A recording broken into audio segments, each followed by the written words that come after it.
Okay. Good evening, children. 8th standard science unit 5 electricity lesson ல இன்னைக்கு பார்க்க போற topic lightening and Thunder. Lightening and Thunder அப்படிங்கிற concept ரொம்ப நம்ம ரெகுலர் லைஃப்ல நம்ம பார்க்கக்கூடிய ஒரு விஷயம் இல்லைங்களா? மின்னல் எவ்வாறு உருவாகிறது, இடி எவ்வாறு உருவாகிறது அப்படிங்கிறத நம்ம இன்னைக்கு தெரிஞ்சுக்க போறோம். சரியா? சோ இதுக்கு முன்னாடி ஒரு ஜெனரல் இன்ஃபர்மேஷன், எதை நம்ம எப்படி நம்முடைய ரெகுலர் லைஃப நம்ம ரன் பண்ணணும், எதெல்லாம் நம்ம உடலை பாதிக்கின்றது அப்படிங்கறத பத்தி நம்ம இன்னைக்கு நான் உங்களுக்கு ஒரு 4-5 கான்செப்ட் சொல்ல போறேன். You please follow. It is very essential to maintain our health condition. சரிங்களா?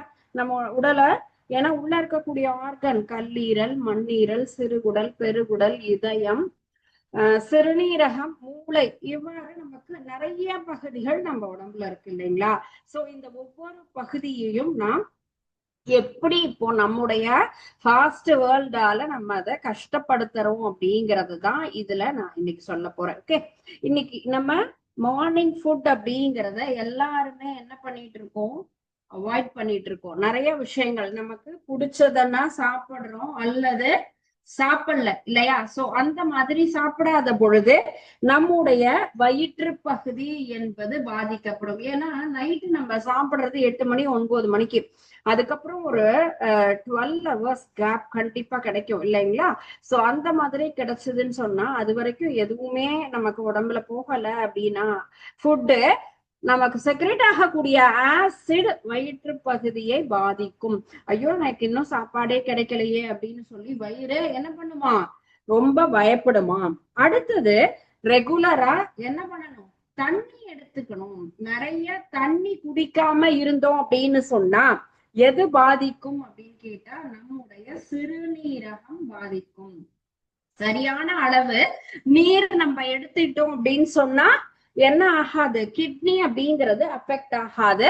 நம்ம குறைஞ்ச அளவு தண்ணி எடுத்துக்கிட்டோம், 12 டம்ளர் 15 டம்ளர் எடுத்துக்கிற இடத்துல குறைவா சாப்பிட்டோம்னா யார் அஃபெக்ட் ஆவாங்க, kidney part. And then late night தூங்குறது. சோ 11 அல்லது 12 மணி வரைக்கும் நம்ம என்ன பண்ணிட்டு இருக்கோம், ஏதோ ஒண்ணு ஒர்க் பண்ணிட்டு இருக்கோம் தூங்காம. அதே மார்னிங் நம்ம தேவையில்லாம ரொம்ப நேரம் தூங்குறோம் அப்படின்னு சொன்னா நம்முடைய உடல்ல எந்த உறுப்பு பாதிக்கும் கேட்டா பித்தப்பை. பித்த நீர் என்பது அந்த இடத்துல அதிகமாக சுரக்காது. அந்த மாதிரியான ஒரு பாதிப்பு அப்படிங்கிறது ஏற்படும். சரிங்களா? சோ அடுத்ததா நம்ம பாக்குறது தேவையில்லாத உணவுகள், கெட்டு போன உணவுகள் நம்ம எடுத்துக்கிறோம் இல்லையா, ஸ்பாயில்டு ஃபுட். சோ இதை எடுத்தோம் அப்படின்னு சொன்னா எந்த உறுப்பு பாதிக்கும் கேட்டா நம்முடைய சிறுகுடல் பகுதி. நம்ம 2 நாள் 3 நாள் ஆனாலும் எந்த பொருளையும் வாங்கி வச்சு ப்ரிப்பேர் பண்ணி வச்சு அதுக்கப்புறமா ரெஃப்ரிஜரேட் பண்ணி எடுத்துக்கிறோம்னு சொன்னா அந்த மாதிரியான உணவுகள் செரிமானத்தன்மை சரியாக இல்லாம போய் நம்ம சிறுகுடல் அப்படிங்கிறது பாதிக்கும். நிறைய காரம் சாப்பிடுறோம் அப்படின்னு சொன்னா நம்முடைய பெருகுடல் அப்படிங்கிறது பாதிக்கும். நம்ம அதிக அளவு எல்லா பொருட்களுமே இப்ப ஃபாஸ்ட் ஃபுட் எல்லாம் காரமா இருக்கு, அந்த மாதிரி சாப்பிடுறோம்னு சொன்னா நம்முடைய பெருகுடல் பகுதி அப்படிங்கிறது பாதிக்கும். தேவையில்லாத கெட்ட பழக்க வழக்கம். சோ கெட்ட பழக்க வழக்கத்தால நமக்கு பாதிக்கக்கூடிய பகுதி நுரையீரல். ஸ்மோக்கிங்னால என்ன ஆகும், நம்முடைய லங்ஸ் அப்படிங்கிறது நமக்கு அஃபெக்ட் ஆகும். லங்ஸ் அஃபெக்ட் ஆகுது ஏன்னா புகை அதிகமாக நம்ம குடிச்சோம் அப்படின்னு சொன்னா நம்முடைய லங்ஸ் பார்ட் நமக்கு கண்டிப்பா அஃபெக்ட் ஆகும். அதே போல ஃபாஸ்ட் ஃபுட், ஏன்னா நமக்கு நம்ம ரெகுலர் அம்மா சமைச்சாலுமே நம்ம என்ன பண்றோம், இதெல்லாம் தேவையில்லை எனக்கு பிடிச்சதா எனக்கு வேணும்னு சொல்லி ஆர்டர் பண்ணி ஒன்னொன்னு நம்ம சாப்பிட்டு இருக்கோம் இல்லைங்களா? அந்த மாதிரி உணவுகள் அடிக்கடி எடுத்துக்கொள்வது நம்முடைய கல்லீரல் என்பது பாதிக்கப்படும். அதிக அளவு சால்ட் அல்லது ஆயில் சாப்பிட்டோம் அப்படின்னு சொன்னா கொலஸ்ட்ரால் அதெல்லாம் எடுத்துக்கிட்டோம் அப்படின்னா நம்முடைய இதய பகுதியாகப்பட்டது பாதிக்கும். இதயம் அப்படிங்கிறது எண்ணெய், ஏன்னா அந்த இடத்துல கொலஸ்ட்ரால் எல்லாம் நமக்கு என்ன ஆகும், செட்டில் ஆகும். செட்டில் ஆயிடுச்சு அப்படின்னு சொன்னா பிளட் ஃப்ளோ அப்படிங்கிறது பாதிக்கும். சோ அது போல கண் பகுதி எவ்வாறு நம்ம யூஸ் பண்றோம், ரொம்ப மொபைல் இருட்டுல நிறைய யூஸ் பண்றோம் அப்படின்னு சொன்னா நம்முடைய கண் பார்வை என்பது பாதிக்கும். நெகட்டிவ் தாட்ஸ் இருந்தது அப்படின்னு சொன்னா அதனால் பாதிக்கக்கூடிய பகுதி மூளை. சோ நம்ம உடம்புல இவ்வளவு பகுதிகள் இருக்கு. ஒவ்வொரு பகுதிகளும் நீங்க நம்ம எல்லாருமே அனலைஸ் பண்ணி பாருங்க ப்ளீஸ். இதுல வேற ஏதாவது ஒன்று இரண்டு பழக்கம் இருந்தாலும் அவாய்ட் பண்ணிக்கலாம். ஏன்னா நமக்கு இதெல்லாம் வெளியில ஈஸியா கிடைக்குமா? நமக்கு தேவையானது இப்ப நான் எதை கேட்டாலும் உடனே எல்லாமே கிடைக்குது இல்லைங்களா? ஆர்டர் பண்ணிட்டோம்னு சொன்னா நமக்கு ஆன்லைன்ல கிடைக்காத விஷயமே இல்ல. அது போல மருத்துவ துறையிலும் இந்த மாதிரி ஒவ்வொன்றும் கிடைக்குது. ஆனா அவ்வளவு ஈஸியா எல்லாமே கிடைச்சிடாது. கல்லீரல், மண்ணீரல், இதயம், மூளை இதெல்லாம் டிரான்ஸ்பிளான்டேஷன் அப்படிங்கிறது ஈஸியான விஷயமா? கடைத்தெருவில் கிடைக்காத ஒரு பொருள்கள் நம் உடலில் இருக்கு. அதை பாதிக்காம பாதுகாக்க வேண்டியது நம்முடைய கடமை. இது என்னுடைய அசர்ட், என்னோட அசட்டை நான் தான் பாதுகாக்கணும் அப்படின்னு ஒவ்வொருத்தருக்கும் அதை பாதுகாக்க வேண்டிய பவுண்ட் அண்ட் டியூட்டி இருக்கு. Please follow. Okay. So lightening and Thunder, இடி மின்னல் இல்லைங்களா?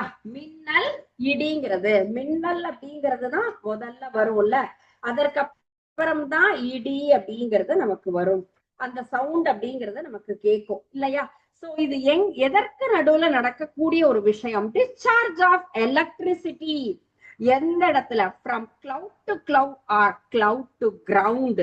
நம்ம எந்த இடத்துல நடக்கக்கூடியது? மின் இறக்கம் அப்படிங்கிறது மேகங்களுக்கிடையேவோ அல்லது மேகத்திற்கும் பூமிக்கும் நடுவில் நடக்கக்கூடிய மின் இறக்கம் என்பதே இந்த மின்னல் இடி அப்படிங்கிறது இல்லையா? இடியோடு மழை பெய்யும் போது நமக்கு என்ன ஆகும்? காற்று என்பது மேல் நோக்கி நகரும். இடியோட மழை பெய்யுதுன்னு சொன்னா ஏர் அப்படிங்கிறது என்ன ஆகும்? காத்தடிக்கும்ல. வெளியில காத்தடிக்குது, மழை பெய்யுது, வெளியில போகாத தம்பி சொல்லுவாங்க இல்லையா? சோ தண்டர் ஸ்டார்ம் ஏர் மூவ்ஸ் ராபிட்லி. என்ன ஆகுது நமக்கு? அந்த இடத்துல வேகமாக காற்றாகப்பட்டது மேல் நோக்கி நகரும். அந்த மேல் நோக்கி நகரக்கூடிய காற்றுல என்ன இருக்கும்னா சின்ன சின்ன நீர்த்துளிகள், ஐஸ் பார்ட்டிகல்ஸ் அப்படிங்கிறது அதுல இருக்கும். சின்ன சின்ன பனி படிகங்களை மேலே இழுத்து செல்லும். எது? இந்த ஏர் அப்படிங்கிறது. சைமல்டேனியஸா இப்போ மழை பெய்யுதுன்னா காத்து மேல் நோக்கி நகருது, காத்தோட சேர்ந்து இந்த பனிப்படிகம் மேல போகுது. மழை பெஞ்சதுன்னா என்ன கீழே வருது? Water drops moves downwards. மழை வருது அப்படின்னாலே இதுதான் ரெயின் டிராப்ஸ் இல்லைங்களா? ரெயின் டிராப்ஸ் அப்படிங்கிறது என்னது? மழை துளி மேலிருந்து மழையாகப்பட்டது கீழே வருது. சோ இது ரெண்டுமே ஒருத்தருக்கு ஒருத்தர் என்ன பண்ணிக்கிறாங்க? மோதிக்கிறாங்க. கொலாய்டு, தே கொலாய்டு. சோ அந்த இடத்துல பொல்யூஷன் அப்படிங்கிறது என்ன ஆகுது? மோதும் போது இந்த இடத்துல பனிப்படிகத்திற்கு positive charge and then water அப்படிங்கிறதுக்கு நெகட்டிவ் சார்ஜ் வருது. சோ ரெண்டும் மின்னூட்டம் அடைகின்றது. பனிப்படிகங்களுக்கு என்ன மின்னூட்டம்? நேர் மின்னூட்டம் அடைந்து மேல் நோக்கி நகரும். மேலிருந்து வரக்கூடிய நீர்த்துளி எல்லாமே எதிர் மின்னூட்டம் அடைந்து கீழ் நோக்கி வரக்கூடிய அந்த ஒரு செயல். சோ அப்ப மேகத்துக்கு மேல இருக்கக்கூடியது என்னது?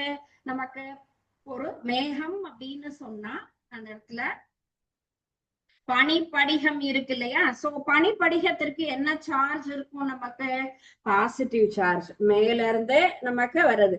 சோ அப்ப மேல இருக்கக்கூடிய பகுதி நேர் மின்னோட்டமுடைய துகளாலையும், கீழே இருக்கக்கூடிய பகுதி எதிர்மின்னோட்ட துகளாலையும் பாசிட்டிவ் சார்ஜ். இதுதான் ஒரு கிளவுட் அப்படின்னு சொன்னா மேல பாசிட்டிவ், கீழே நமக்கு நெகட்டிவ். பிகாஸ் ஐஸ் கிறிஸ்டல் மேல் நோக்கி நகருது. மேல போக போக positive charge is rising up. Okay, மேல ஏறிட்டே போகுது, ரைஸ் ஆயிட்டே போகுது. கீழே டவுன்வர்ட்ல வரக்கூடிய தண்ணியில என்ன இருக்கு? நெகட்டிவ் சார்ஜ் இருக்கு இல்லையா?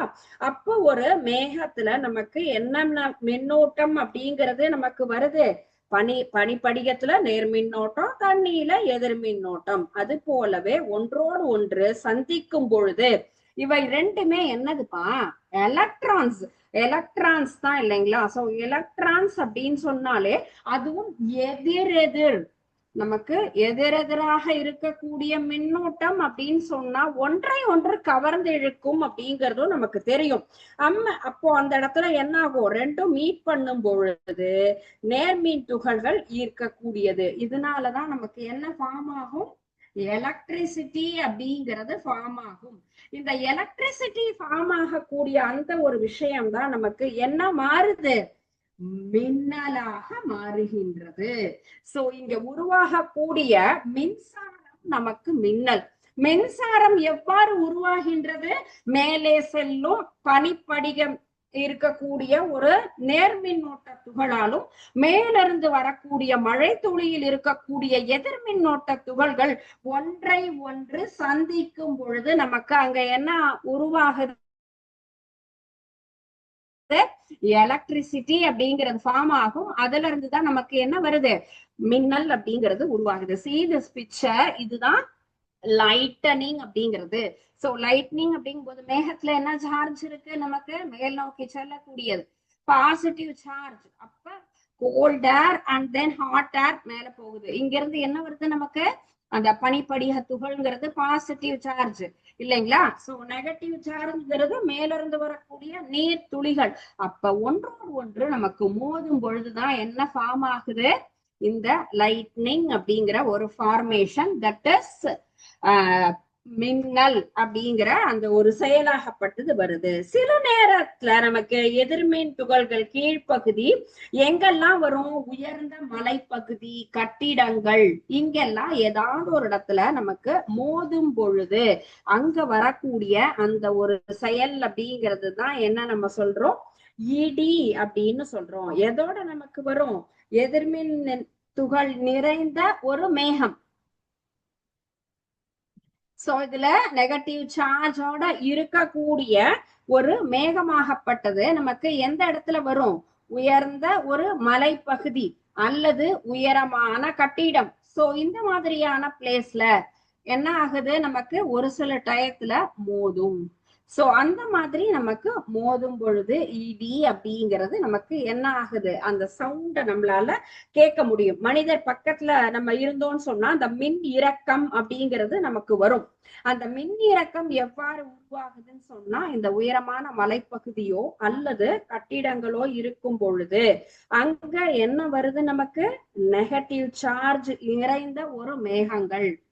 சோ எதிர்மின் துகள் நிறைந்த மேகமாகப்பட்டது இந்த உயரமான பகுதிகள்கிட்ட வரும் பொழுது அங்க வரக்கூடியது என்ன ஆகும், இதுல எல்லா இடத்துலயுமே எல்லா சார்ஜும் இருக்கும். இதுல நெகட்டிவ் சார்ஜ் இருக்கு, இங்க பாசிட்டிவ் சார்ஜ் இருக்கு.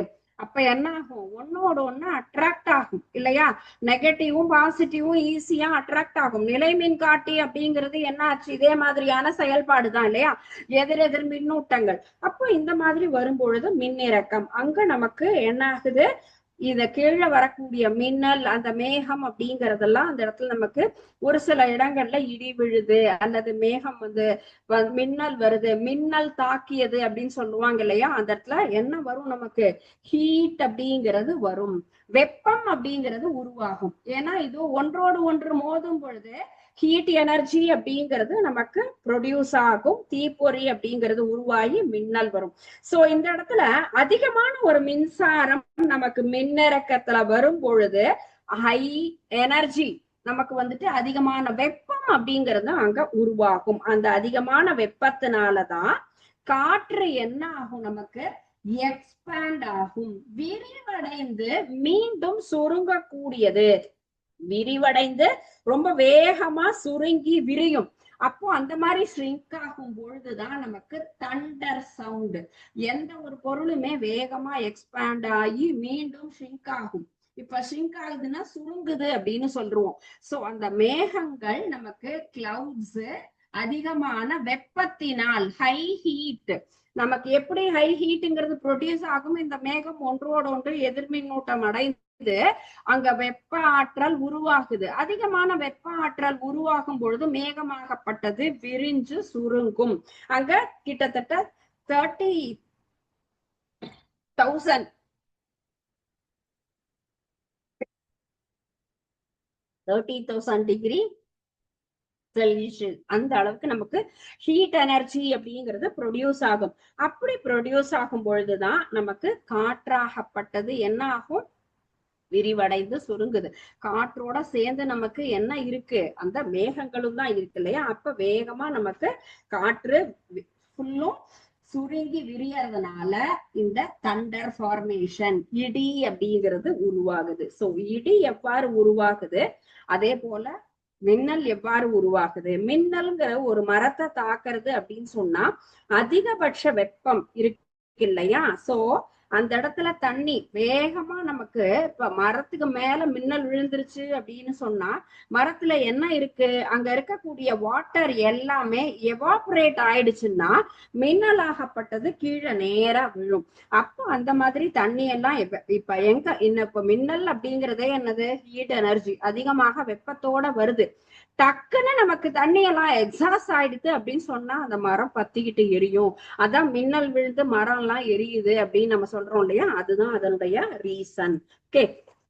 சோ மேகங்களுக்கு நடுவே அல்லது பூமிக்கும் மேகத்திற்கும் நடுவே நடக்கக்கூடிய ஒரு இந்த ஒரு மின்னிறக்கம்ங்கிறது தான் என்ன சொல்லியிருக்கோம், lightning அப்படிங்கிற formation. Okay, lightning is produced discharge of electricity from cloud to cloud or cloud to earth. இந்த கான்செப்ட்ஸ் தண்டர்ஸ்டார்ம் மூவ் ஆகும் போது, மேகமா மேல போகுதுன்னு சொன்னா அதோட ஐஸ் பார்ட்டிகல்ஸ் மூவ் ஆகும், கீழே வரக்கூடிய வாட்டர் டிராப்ஸ் அப்படிங்கிறதுல இருக்கக்கூடிய ஆப்போசிட் சார்ஜஸ், அந்த ரெண்டு எதிரெதிர் மின்னோட்டங்களினால் நம்ம மோதிக்கும் போதுதான் மின்னல் அப்படிங்கிறது உருவாகும். ஒரு நேரங்கள்ல நமக்கு இந்த மாதிரி உயரமான மலைப்பகுதியோ அல்லது பில்டிங்லயோ என்ன ஆகும், இந்த மின்னல் அப்படிங்கிறது தாக்கும் பொழுது அங்க இருக்கக்கூடிய எதிரெதிர் மின்னோட்டத்தினாலையும் இந்த மின்னல் தாக்கி நமக்கு வெப்பம் அல்லது தீப்பொறி அப்படிங்கிறது உருவாகும். இந்த அதிகமான வெப்பம் உருவாவதால் காற்று என்பது விரிந்து சுருங்கும். அந்த விரிந்து சுருங்கக்கூடிய நேரத்துல உருவாகக்கூடிய அந்த சவுண்டை தான் நம்ம என்ன சொல்லியிருக்கோம், தண்டர் அப்படின்னு சொல்லியிருக்கோம். சரிங்களா. சோ இந்த கான்செப்ட் உங்க எல்லாருக்குமே புரிஞ்சுதான். அடுத்தது நம்ம பாக்குறது எர்த்திங் அப்படிங்கிற கான்செப்ட். அதுக்கு முன்னாடி நம்ம இப்ப பார்த்த இந்த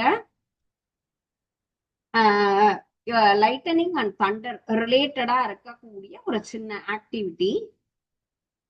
சோ இதுதான் நம்ம இப்ப பார்த்த இடி மின்னல் இல்லையா. என்னென்ன எக்ஸ்பிளனேஷன் இருக்கு, it is a measure of how hot or cold sometime is. When the water gets hot, it boils, it changes from water. It is loud noise that happen after a flash lightning when the air around it gets very hot. The flash of light in the sky happens during a storm. It is usually followed by a lightning in the sky is electricity. இப்போ நம்ம பார்த்த கான்செப்டுக்கு ரிலேட்டடா இருக்கக்கூடிய ஒரு activity தான். So நம்ம ஈஸியா இதை ஃபில் பண்ணிடலாமா? anyone can please answer me for this question. உங்களுக்கு யாருக்காவது இது தெரியுமா, ஆன்சர் பண்ண முடியுமா? ஹெல்ப் பண்ணுவீங்களா? இப்ப நான் 5 பிக்சர் இருக்கு, 5 பிக்சர்லயும் உங்களுக்கு என்னென்ன அப்படிங்கறத நம்ம இப்ப படிச்சோம் தானே. உங்களால இதுக்கு ஏன் ஹெல்ப் பண்ண முடியாதா? ஈஸியா நம்மளால சொல்லக்கூடிய ஒரு விஷயம் தானே. சோ எதை நம்ம யூஸ் பண்றோம், இது என்னது, மெஷர்மெண்ட்டுக்காக யூஸ் பண்ணக்கூடியது. எதை மெஷர் பண்றதுக்கு, temperature, measure of how hot or cold இல்லையா. நமக்கு வெப்பமா அல்லது குளிர்வா என்னங்கிறதுக்கு மெஷர் பண்றதுக்காக யூஸ் பண்ணக்கூடிய அந்த ஒரு மெஷர்மெண்ட் இன்ஸ்ட்ருமெண்ட் அப்படிங்கிறது தான். Okay. So kind of energy அப்படிங்கிறது என்னது, லைட்டனிங் இன் த ஸ்கை, இந்த எலக்ட்ரிசிட்டி. சோ எலக்ட்ரிசிட்டினா என்ன, it is a kind of energy, மின்னாற்றல். எங்க இருந்து வருது, லைட்டனிங் இன் த ஸ்கை அப்படிங்கறது, அதுல இருந்து தான் நமக்கு என்ன உருவாகுது, electricity is produce from lightening அப்படின்னு சொல்லலாம். And then loud noise, loud noise அப்படிங்கிறது எதுல இருந்து நமக்கு வருது, that happens after a flash of lightning when the air around gets very hot. நமக்கு காற்றாகப்பட்டது வெப்பமடைந்து அந்த என்ன ஆகுது, அங்க இருக்கக்கூடிய காற்று சுருங்கி விரியுது இல்லைங்களா, அந்த இடத்துல நமக்கு உருவாகிறது தான் இந்த சவுண்ட் அப்படின்னு சொல்லக்கூடிய தண்டர் இல்லையா. சோ தண்டர் அப்படிங்கிற கான்செப்ட் அதுதான். And then நீர் அப்படிங்கறத நம்ம என்ன பண்ணலாம், ரொம்ப ஹாட்டா இருக்கும்போது when the water gets hot it boils, changes from water to gas, that is evaporation. evaporate, நீர் என்பது ஆவியாக மாறி மேல மேகமாக உருவாகின்றது அப்படின்னு சொல்றோம் இல்லைங்களா, அந்த concept. It is a flash light. மின்னல் என்பது ஒரு வகையான ஒளிதான் இல்லையா. so in the sky it happens during storm, it's usually followed loud sound. so அந்த இடத்துல நமக்கு லைட்டனிங்க்கு அப்புறமா தான் சவுண்ட் அப்படிங்கறத நம்மளால கேட்க முடியும். ஒளி என்பது நமக்கு ஃபர்ஸ்ட் வரக்கூடியது சரிங்களா. சோ இந்த கான்செப்ட் எல்லாமே கரெக்டா இருக்கு. நம்ம இப்ப பார்த்த இன்னைக்கு இந்த சாப்டருக்கு ரிலேட்டடா இருக்கக்கூடிய ஒரு ஆக்டிவிட்டி தான். சோ கண்டிப்பா இது உங்களுக்கு யூஸ்ஃபுல்லா இருக்கும் சரிங்களா. Temperature, evaporation, Thunder and then lightening and electricity அப்படிங்கிறது சரியா. சோ நெக்ஸ்ட் நம்ம பார்க்க போறது இதே ரிலேட்டடா. வாட்டர் அப்படின்னு சொன்னா எது எதெல்லாம் நமக்கு எப்படி என்ன உருவாகுது அப்படிங்கறத பார்க்கலாம். அடுத்த ஒரு ஆக்டிவிட்டி.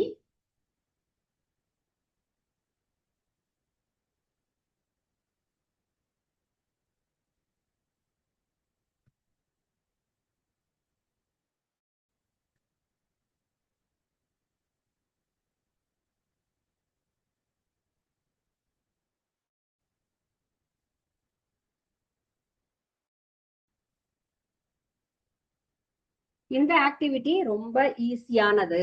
லைட்டனிங் அப்படிங்கிறது எதனால உருவாகுது, what causes lightning? Please answer me. என்ன answer? Electric discharge, wind currents, rainfall, cloud shapes. எதனால உருவாகுது? லைட்டனிங்கிறது எலக்ட்ரிக் டிஸ்சார்ஜ் ஆல இல்லையா, ரெண்டு எதிரெதிர் மின்னூட்டங்களால் உருவாக கூடியது அப்படிங்கிறது தான் நமக்கு என்னது இந்த இடத்துல உருவாகக்கூடிய lightening. What sound follows lightening? அந்த லைட்டனிங்க்கு அப்புறம் வரக்கூடிய சவுண்ட் என்னது? Thunder, echo, whistle, bus. ரொம்ப சிம்பிளா தான் இருக்கு இந்த கொஸ்டின்ஸ் எல்லாமே. கண்டிப்பா உங்களுக்கு இந்த ஆன்சர் தெரிஞ்சிருக்கும் இல்லைங்களா. எஸ், நீங்களும் சைமல்டேனியஸா இதுக்கு உண்டான ஆன்சர்ஸ நீங்களும் கரெக்டா எழுதிட்டு வாங்க. What type of cloud is associated with the thunder storms? எந்த மாதிரியான கிளவுட்ஸ் அப்படின்னு கேட்டா இதுல நமக்கு cumulonimbus, cirrus, stratus, cumulus. So இதுதான் ரைட் ஆன்சர். இதுல கைப்பட்டு சாரி அதுல நமக்கு கிளிக் ஆயிடுச்சு. Okay, what is the speed of sound in air? எந்த அளவுக்கு நமக்கு அதனுடைய வேகம் கேட்டா இந்த 343 மீட்டர் பர் செகண்ட் அப்படிங்கிறது தான் நம்ம சவுண்ட் எந்த அளவுக்கு காற்றில் நகர்கின்றது. What is the main component of lightning? லைட்டனிங்னா மெயினா யார் இருக்காங்க? Electricity, water, oxygen, nitrogen. யாரு? எலக்ட்ரிசிட்டி அப்படிங்கிறது தான் main component of lightning concept. What is the phenomenon of light before thunder? தண்டருக்கு முன்னாடி வருது யாரு? Aurora, rainbow, halo and lightning. மின்னல்ங்கிறவங்க தான் ஃபர்ஸ்ட். இது எல்லாமே திரும்ப திரும்ப ஒரே மாதிரியான வினாக்களா இருக்கேன்னு யோசிக்காதீங்க. ஏன்னா அந்த மாதிரி நம்ம மாறி மாறி பார்க்கும்பொழுதுதான் கான்செப்டா ஈஸியா ரீகால் பண்ண முடியும். What is the typical duration of lightning strike? Less than 1 second or 5 second, 10 second or 1 minute. So less than 1 second, நிமிஷ நேரத்துல டக்குன்னு நமக்கு மின்னல்ங்கிறது வரும், பொறுமையெல்லாம் வராது. What is the safest place during the thunder? நமக்கு எந்த பிளேஸ் நமக்கு சேஃப்டியா அந்த மழை காலத்துல இருக்கணும்னா indoor place, under tree, open field, near water. நம்ம சேஃப்டியா இருக்கணும்னா வீட்டுக்குள்ளார இருக்கு, சேஃப்டிங்கிறது வராது. What is the main danger of lightning? லைட்டனிங்ல நமக்கு மெயினா என்ன வருது? எலக்ட்ரிக் ஷாக் அப்படிங்கிறது தான் நமக்கு மெயினான ஒரு அதுல வரக்கூடிய ஒரு பாதிப்பு. What is the term of term for counting second between lightning and thunder.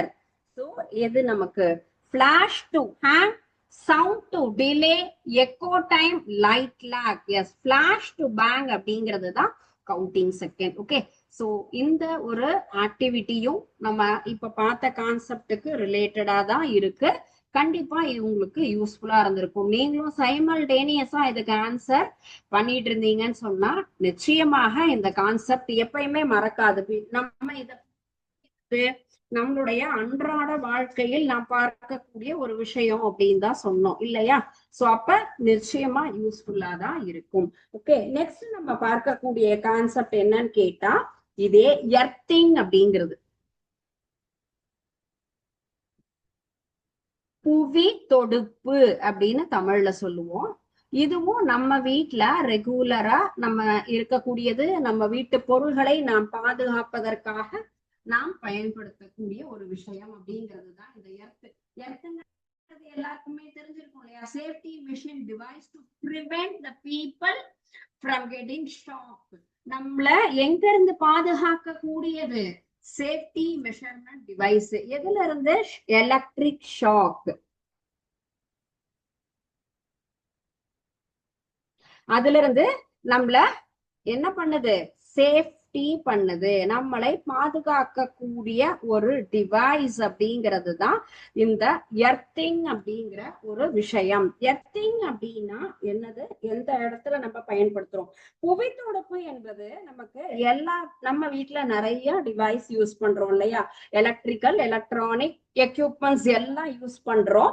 அதுல ஏதாவது ஒண்ணு நமக்கு பாதிப்படைந்து என்ன ஆகும்? எலக்ட்ரிக் ஷாக் அப்படின்னு வரும் இல்லையா? அந்த இடத்துல நமக்கு வராம இருக்கணும். எலக்ட்ரிக்கல் டிஸ்சார்ஜ் ஆகுது. இப்போ நமக்கு ஏதாவது ஒரு மின் கசிவு அப்படின்னு சொல்லுவோம் இல்லையா? அதுதான் டிஸ்சார்ஜ் அப்படிங்கிற டேர்ம். அப்ப மின் கசிவு ஏற்படும் பொழுது நமக்கு மின்சாரம் அப்படிங்கிறது நம்ம உடம்புல தாக்கும். ஒயர் கட்டாச்சு. இப்போ நம்ம ஃபேன்ல இருந்து நம்ம சுவிட்ச், நார்மலா ஒரு டேபிள் ஃபேன், இதுதான் சுவிட்ச் அப்படின்னு எடுத்துக்கலாம். சுவிட்ச்ல இருந்து நம்ம என்ன பண்றோம்? இங்க சின்ன ஃபேன், டேபிள் ஃபேன் யூஸ் பண்ணி நம்ம இந்த இடத்துல அந்த என்ன பண்ணிட்டு இருக்கோம்? காத்து வரும் அப்படின்னு நம்ம யூஸ் பண்ணிட்டு இருக்கோம். இந்த ஒயர்ல ஏதோ ஒரு சின்ன ஒரு பிளேடாலையோ எதிர்பார விதமா இல்ல ரொம்ப நாள் ஆயோ நம்ம என்ன பண்றோம்? ரொட்டேட் பண்ணும் பொழுது கட்டா இருந்தது அப்படின்னு சொன்னா அதனால என்ன ஆகும்? நமக்கு கண்டிப்பா ஷாக் அடிக்கும். ஏன்னா அந்த இடத்துல மின் கசிவு அப்படிங்கிறது வருது இல்லைங்களா? அந்த மின் கசிவுனால நமக்கு என்ன ஆகும்? மின் அதிர்ச்சி அப்படிங்கிறது வரும். அந்த மாதிரி எல்லாம் நம்மள தாக்காம இருக்கணும் அப்படிங்கிறதுக்காக தான் நம்ம பயன்படுத்தக்கூடிய இந்த ஒரு டிவைஸ் எர்த்திங், புவி தொடுப்பு அப்படின்னு நம்ம சொல்லலாம். சோ இப்ப நம்ம எல்லா இடத்துல இருந்தும் என்ன கிடைக்குது? மின்னாற்றல் அப்படிங்கிறது கிடைக்குது. சோ எங்கெல்லாம் நம்ம யூஸ் பண்ணிட்டு இருக்கோம்? ஒவ்வொரு இடத்துலயுமே நம்ம இந்த மின்னாற்றலை யூஸ் பண்றோம். நம்ம வீட்டுல யூஸ் பண்ணக்கூடிய மெட்டீரியல் உங்களுக்கு எல்லாமே தெரியும். எல்லா இடத்துலயும் ஒவ்வொரு ஆற்றல் வேறு வேறு ஆற்றலாக நமக்கு மாறுகிறது அப்படின்னு தெரியும். Electrical energy from different sources. Electrical energy, மின் ஆற்றல் அப்படிங்கிறது நமக்கு எங்க இருந்தெல்லாம் வருது? எல்லா இடத்துல இருந்து. எந்தெந்த பொருள்லாம் நம்ம யூஸ் பண்றோமோ அந்த இடத்துல இருந்தெல்லாம் நமக்கு எந்தெந்த மெட்டீரியல் நம்ம பயன்படுத்திட்டு இருக்கோம்? வீட்டுல ஃபுல்லும் wall clock, mobile phone, refrigerator and then AC, washing machine. So எல்லாத்துலயுமே நமக்கு இந்த எலக்ட்ரிக்கல் எனர்ஜியை யூஸ் பண்ணி தான் நம்ம அதை ஃபங்க்ஷன் பண்ண வைக்கிறோம் இல்லைங்களா? Mobile phone, TV and then நம்ம நார்மலா யூஸ் பண்ணக்கூடிய ஒரு mixie, grinder, iron box, water heater. So இவை எல்லாவற்றுக்குமே என்ன தேவை? எலக்ட்ரிக்கல் எனர்ஜி அப்படிங்கிறது தேவை. அதுல இருந்து தான் நம்ம என்ன பண்ணிட்டு இருக்கோம்? ஃபுல்லுமே எலக்ட்ரிக்கல், நம்ம எலக்ட்ரிசிட்டி அதுல ஸ்டோர் பண்ணி இந்த எல்லா பொருள்களையும் பயன்படுத்துறோம். ஆஸ் வெல் ஆஸ் இதுல நமக்கு என்னது? ஒரு ஆற்றல் என்பது இன்னொரு ஆற்றலாக மாறுது அப்படிங்கறதும் நமக்கு புரியுது இல்லையா?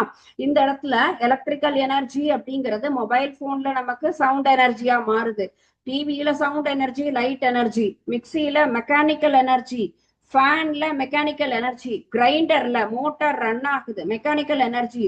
Here is heat energy, here also heat energy. வெப்ப ஆற்றல் அப்படிங்கிறது இங்க எல்லா இடத்துலயுமே உருவாகுது. சோ மின் ஆற்றலை நம்ம பயன்படுத்தி வேறு வேறு ஆற்றலாக நம்ம மாத்திட்டு இருக்கோம் இல்லைங்களா?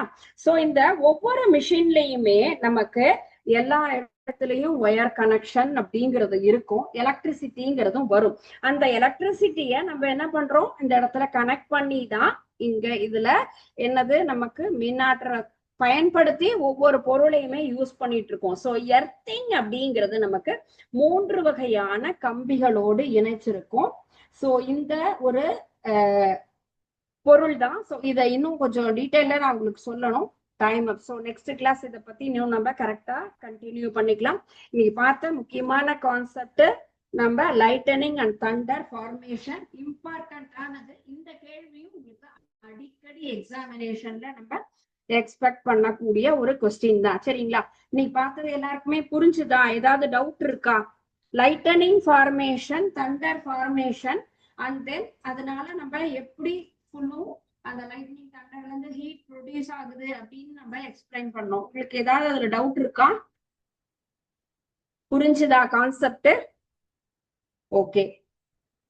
சோ டவுட் இல்லை அப்படின்னா வீட்டுல படிச்சுட்டு வாங்க. படிக்கும் போதும் ஏதாவது சந்தேகம் இருந்ததுன்னா நம்ம நெக்ஸ்ட் கிளாஸ் டிஸ்கஸ் பண்ணலாம். இதோடைய continuation earthing next part lightening அப்படிங்கிறதும் மின்னல் தாக்காம இருக்கக்கூடிய சாதனம் என்னங்கிறதும் நம்ம நெக்ஸ்ட் கிளாஸ் பார்க்கலாம். Okay, thank you students.